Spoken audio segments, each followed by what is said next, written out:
Waruya marfu'an fima yuzkaru fi munajati Musa alaihi salatu wassalam.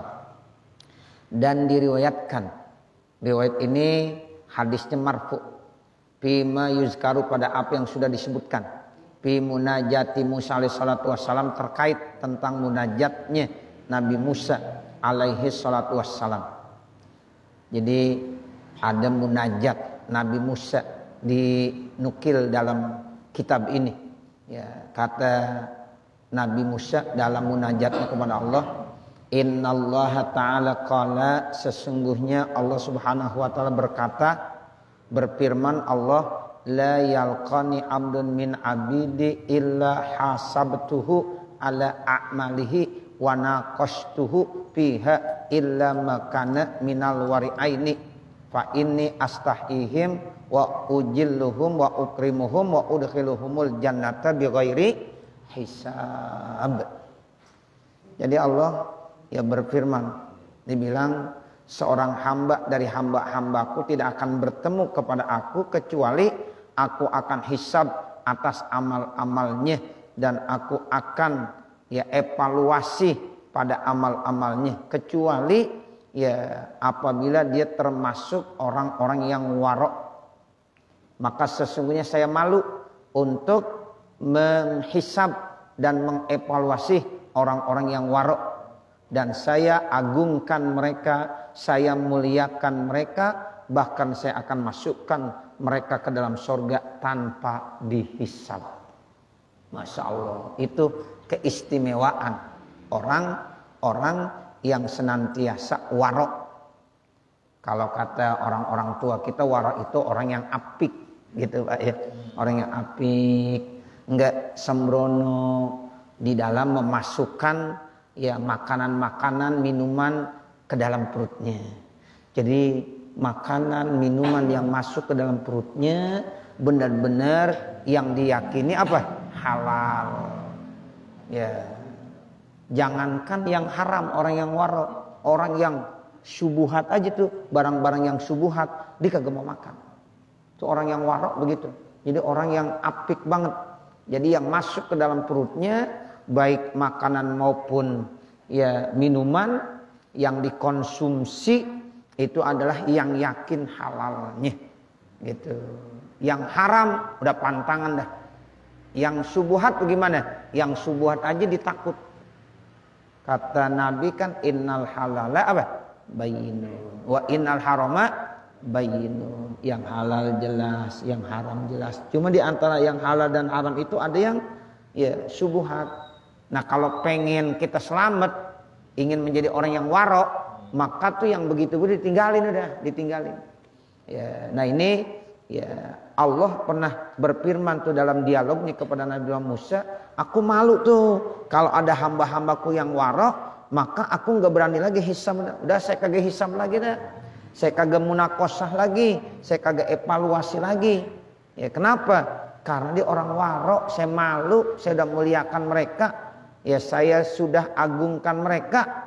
Bahkan kata Allah, saya udah masukkan mereka ke dalam surga tanpa dihisab. Tuh.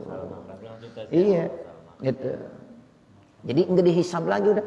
Nah ini yang dikatakan ya dahulunal jannah bighairi hisab. Jadi mereka akan masuk ke dalam surga tanpa dihisab oleh Allah Subhanahu wa taala.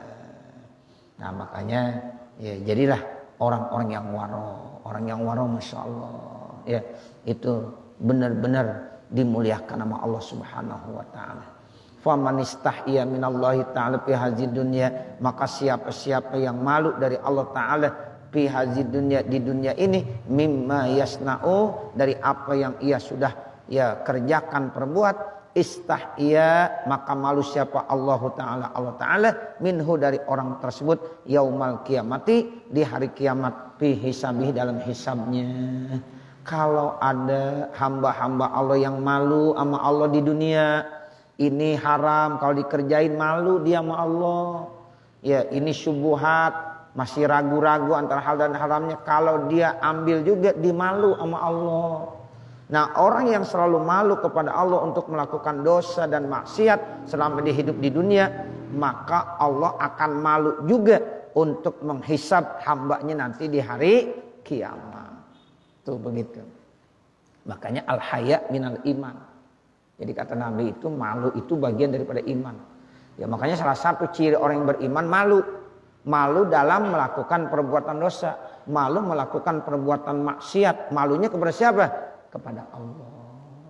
Jadi kalau kita udah tanamkan rasa malu kita kepada Allah, cakep itu Bapak Saudara. Ya, jadi kita kalau mau berbuat dosa, malu sama siapa? Ya sama Allah lah. Tuh. Kan Allah Maha mengetahui. Allah selalu mengawasi kita. Di mana saja kita berada, ada Allah di situ. Jangan kita bilang kita sendirian. Allah ada di pihak yang kedua. Jangan kita bilang kita cuma berdua. Allah ada di pihak yang ketiga dan seterusnya dan seterusnya. Begitu Bapak Saudara. Ya, makanya dimalu. Malu untuk melakukan perbuatan-perbuatan maksiat yang dilarang oleh Allah. Nah makanya kalau orang yang udah malu kepada Allah di dunia, ya dari apa yang ia lakukan, dia malu, maka Allah pun malu kepada orang tersebut nanti di hari kiamat. Artinya apa? Saya kagak mau hisab lagi dah. Tuh, malu Allah menghisabnya. Ya, seperti itu. Walam yujma alaihi haya'ain, dan tidak mungkin kumpul ada dua malu. Kama la yujma alaihi khaufaini, sebagaimana tidak mungkin kumpul ada dua rasa takut. Jadi dua rasa malu ini nggak bisa kumpul. Kalau kita udah malu ya di dunia, maka kita nanti nggak akan dipermalukan lagi ya di hadapan Allah. Nah seperti itu. Kita udah malu di dunia. Nah insya Allah nanti kita udah kagak malu lagi di akhirat. Ditutupin tuh segala keaiban kita karena kita udah malu. Dah kamu gak usah malu lagi di akhirat. Sama juga orang yang udah punya rasa takut ya di dunia, nanti di akhirat udah kagak ada rasa takut lagi. Kenapa? Karena dia udah punya rasa takut di dunia. Makanya kita lebih bagus takut selama kita hidup di dunia daripada nanti kita baru takut di mana? Di akhirat. Nanti kalau di akhirat udah aman kita, udah gak ada rasa takut. Kenapa? Karena selama hidup di dunia kita udah punya rasa takut. Takut berbuat dosa, takut berbuat maksiat. Nah nanti aman dah di akhirat, aman. Itu begitu maksudnya. Qalal ulama'u, berkata para ulama radhiyallahu anhum, semoga Allah memberikan keridhaan buat mereka. Wasuratu husni dzanni billahi ta'ala ayyuzanna bihi annahu ta'ala yarhamuhu wa yatajawazu anhu wa yaghfiru lahu jami'a dzunubahu. Bentuk husnudzon kepada Allah Subhanahu wa taala yaitu disangka bahwa Allah Subhanahu wa taala akan memberikan rahmatnya. Itu namanya husnudzon. Jadi kita tanamkan prasangka yang baik bahwa Allah akan memberikan rahmat buat kita. Allah pasti memberikan kasih sayangnya buat kita. Itu namanya kita husnudzon. Tanamkan husnudzon, ya prasangka-prasangka yang baik kepada Allah bahwa kita ini dapat rahmat Allah. Kita ini dapat kasih sayang Allah Subhanahu wa taala.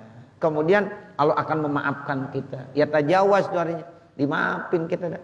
Dosa kita udah dimaafin sama Allah. Terus kita husnudzon lagi, Allah akan mengampunkan semua dosa-dosanya. Tuh, jadi dosa hambanya yang selama ini dilakukan, husnudzon sama Allah, pasti diampunin semuanya. Itu namanya kita husnudzon. Ya. Wa anna dzalika 'alallahi yasirun, dan sesungguhnya itu semuanya atas Allah gampang. Itu gampang semuanya. Allah gampang aja kalau mau memberikan rahmat dan kasih sayang.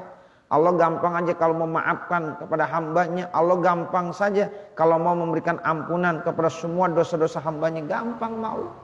Nah makanya tanamkan husnudzon sama Allah seperti itu. Wa inna mastahabbu zalika, dan sesungguhnya mereka benar-benar mencintai itu semuanya inda wujudi amaratil mauti, ketika udah ada tanda-tanda kematian. Lebih-lebih kalau udah tanda-tanda kematian. Makanya Bapak Saudara, ketika kita lagi sehat, banyakin takut sama Allah. Ya, banyakin takut. Porsinya lebih banyak. Tapi kalau kita sakit, itu banyakin roja, husnuzon kepada Allah. Itu begitu. Ya, jadi semestinya kan dua-duanya harus kita miliki. Cuma para ulama as-salafus mengajarkan ketika kita lagi sehat banyakin takut. Takut kalau lagi sehat. Tapi kalau lagi sakit banyakin roja, optimis.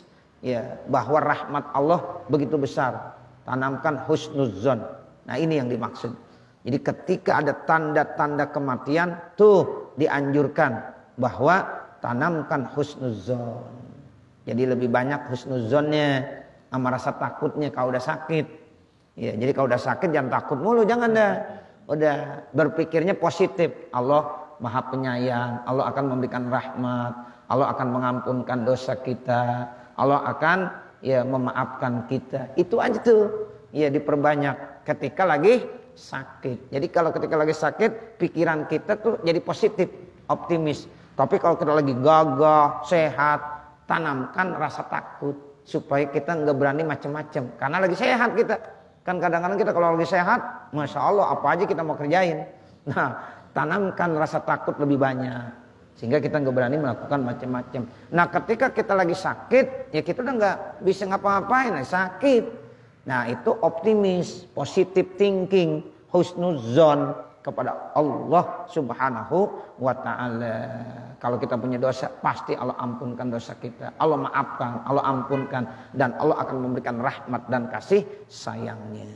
Itu semuanya nggak ada yang susah sama Allah. Bisa aja semuanya itu bisa Allah lakukan. Yang penting kita husnuzon. Wa in kana husnuzoni matluban, kalau seandainya husnuzon itu dituntut, diminta fi kulli waktin, di dalam setiap waktu, sekalipun memang husnuzon itu dianjurkan, dimintakan setiap saat. Ya, kata setiap saat nih, saudara hadirin, dimintakan untuk husnuzon. Tapi pada saat lagi sakit itu lebih diutamakan. Begitu ya. Ya, Bapak Saudara. Ya, setiap saat emang kita harus husnuzon sama Allah. Tapi pada saat lagi sakit itu lebih diutamakan, porsinya lebih dibesarkan. Liqaulihi sallallahu alaihi wasallam, karena berdasarkan hadis Rasulullah SAW nih, bahwa setiap kali kita ya mau meninggal atau sakit yang udah ada tanda-tanda mau meninggal, disuruh lebih banyak husnuzon. Nah, ini ada hadis Nabi, la yamutanna ahadukum illa wa huwa yuhsinuzzanna bi rabbih azza wa jalla. Tidak ya sekali-kali salah seorang di antara kamu ketika mau meninggal dunia kecuali dia selalu husnuzzon, positive thinking kepada Allah azza wa jalla. Itu hadis Nabi tuh yang menjelaskan begitu.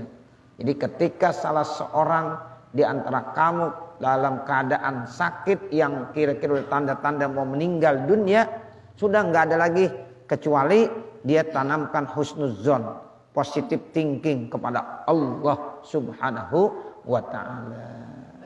Pakana zalika akada min ghairihi, maka husnuzon itu lebih dianjurkan kebanding daripada yang lainnya.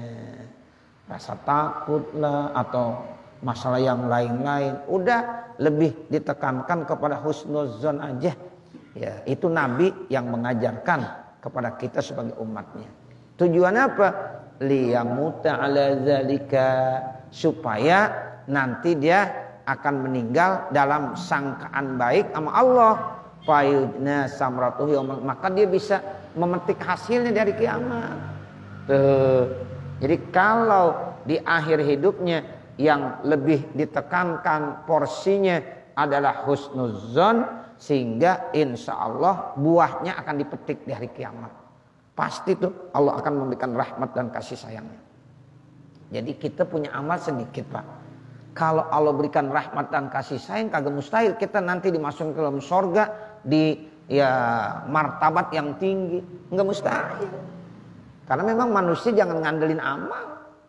Amal itu penting, tapi jangan ngandelin amal. Sholat ya harus, puasa ya harus. Ngaji ya harus, tapi nanti pada saat kita meninggal dunia jangan ngandelin amal, ya. Tapi kita lebih ya positive thinking, berharap rahmat dan kasih sayang Allah. Itu begitu. Ya.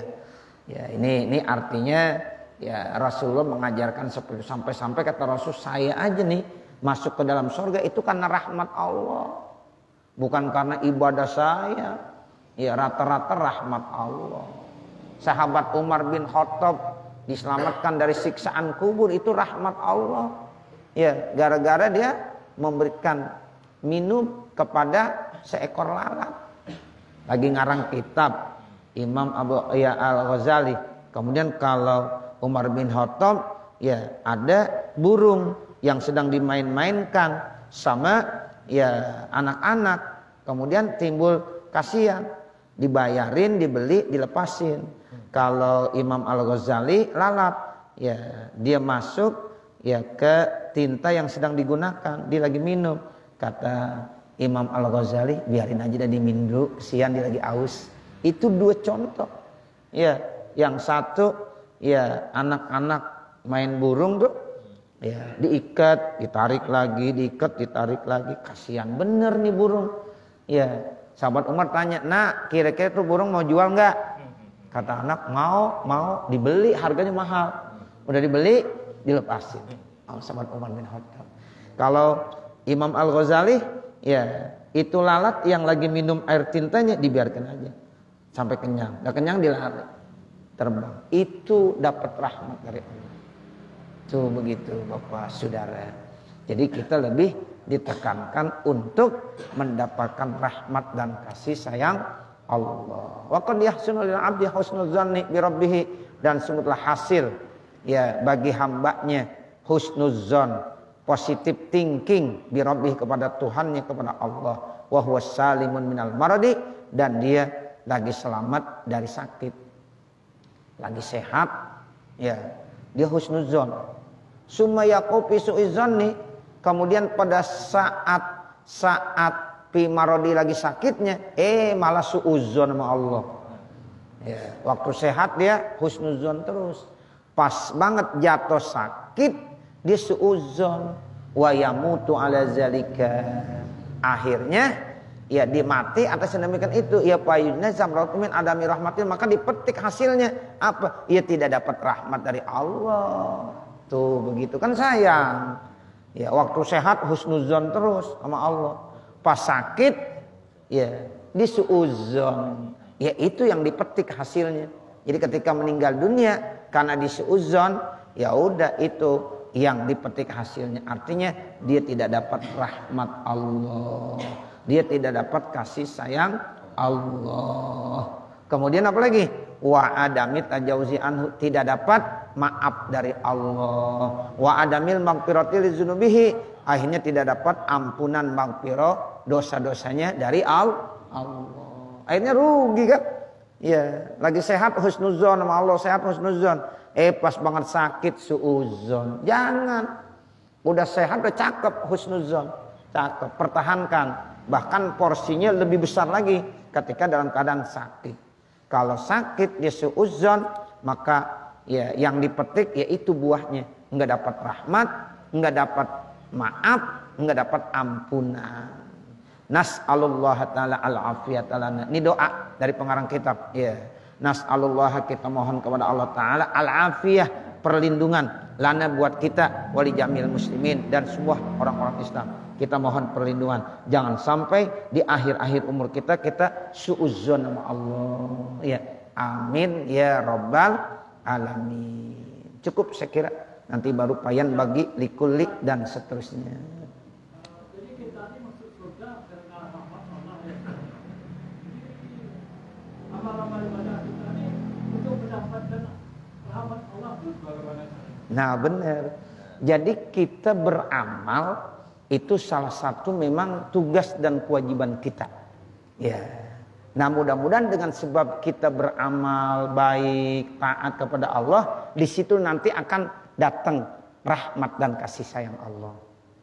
Kan maksudnya begini, ya kata Bapak nih, enggak mungkinlah kita ya dapat rahmat kalau kita jauh dari Allah, kan begitu? Iya. Nah, makanya kita sholat, puasa. Nah, mudah-mudahan dengan sebab kita menjalankan ya tugas-tugas dan kewajiban kita, di situ nanti akan dapat rahmat dan kasih sayang Allah. Cuma yang saya maksud yang diajarkan di dalam kitab ini, kita jangan hanya berpedoman dan hanya ngandelin amal. Jadi nanti kita sombong. Nah, begitu, gitu. Oh, amal gue udah banyak, oh pasti masuk surga. Itu yang nggak boleh. Sebab udah diceritakan. Ada seorang bapak saudara yang usianya dikasih panjang umur 500 tahun. Enggak ngapa-ngapain, dia ibadah doang. Kagak ngapa-ngapain. Ketika ya meninggal masuk surga, Allah bilang, "Hei hambaku, silakan kamu masuk surga dengan rahmat dan kasih sayang Allah." Lalu itu hamba Allah protes. Dia kagak nerimain. Dibilang gini, "Ya Allah, tidak ya Allah. Saya masuk surga karena amal saya ya Allah." Tuh begitu. 500 tahun dia nggak ngapa-ngapain, ibadah aja. Ya, saya masuk surga karena ya amal saya. Kata Allah, "Tidak. Kamu masuk ke dalam surga dengan sebab rahmat dan kasih sayang Allah." Nah, masih protes. Allah nggak zalim. Allah ya baik. Sekarang kita main hitung-hitungan. Nah, ceritanya mau main hitung-hitungan nih Bapak Saudara. Katanya dimasuk surga karena amal. Sekarang 500 tahun. Ya bagus kamu beramal, rajin ibadah sama saya. Sekarang saya memberikan nikmat kepada kamu selama 500 tahun. Tuh 500 tahun nikmat yang saya berikan banyak banget. Sekarang gak usah diceritain semua dulu. Saya kasih aja mata. Allah kasih mata 500 tahun kamu melihat. Itu ada 2 mata. Ya, kamu pergunakan itu mata setiap hari. Ya. Nah, sekarang jangan dua-duanya dah, hambaku. 1 aja, timbang. Ukur dengan amal kamu 500 tahun. Dengan mata yang saya berikan juga selama 500 tahun. Ditimbang. Ya, 1 mata yang Allah kasih. Ternyata itu amal 500 tahun belum bisa membalas rasa syukur. Dikasih mata 1, baru 1. Tuh. Sebab memang mata itu kita mau beli di Ramayana nggak ada. Betul? Iya, 500 tahun nih kita dikasih mata 2. Ya kita bisa melihat ini dan itu. Masya Allah. Ini sekarang baru 1 yang ditimbang. Dengan amalannya 500 tahun. Belum apa-apa. Nah sekarang kita dikasih apa aja banyak sama Allah. Nah begitu makanya kalau bicara masalah hitung-hitungan. Amal kamu 500 tahun belum bisa. Ya itu membalas rasa syukur. Berarti kamu sebagai hamba yang kufur nikmat. Kalau kamu kufur nikmat, ya saya akan azab kamu. Tuh, baru dinyerah. Ya Allah, benar ya Allah. Berarti saya masuk ke dalam surga itu karena rahmat dan kasih sayangmu. Begitu. Ya. Jadi inilah yang dimaksud. Tetap kita harus ibadah. Jangan kita bilang boleh, nggak usah ibadah, udah nggak usah amal. Ya. Yang penting kan kita dapat rahmat Allah. Yang tadi bagaimana kita mau dapat rahmat Allah kalau kita jauh sama Allah. Paham gak? Nah begitu. Jadi makanya kita harus taat, ibadah terus, rajin ibadah. Mudah-mudahan nanti dengan kita rajin ibadah, rahmat Allah akan diberikan kepada kita. Itu salah satu nikmat yang sangat besar. Lebih-lebih pada saat kita mau meninggal dunia. Nah itu kalau orang yang udah dapat rahmat dari Allah masuk surga bighairi hisab, enggak dihisab lagi. Begitu. Cukup? Iya. Iya. Padahal.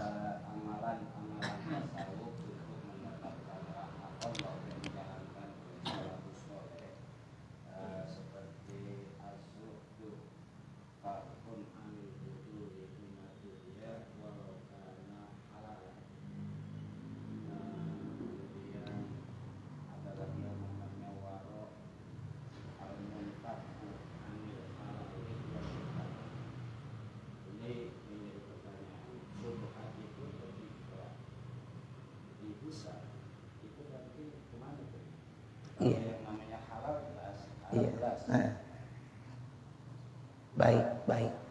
Di dalam hadis begini Bapak Saudara, syubhat itu kan sudah ada di tapal batas yang haram. Gitu ya. Tapal batasnya. Nah, takutnya kalau dia udah syubhat biasanya nerjak ya ke bagian yang haram. Nah, kalau dari syubhat dia udah nerjak ke haram, ya otomatis itu udah bagian sayi'at.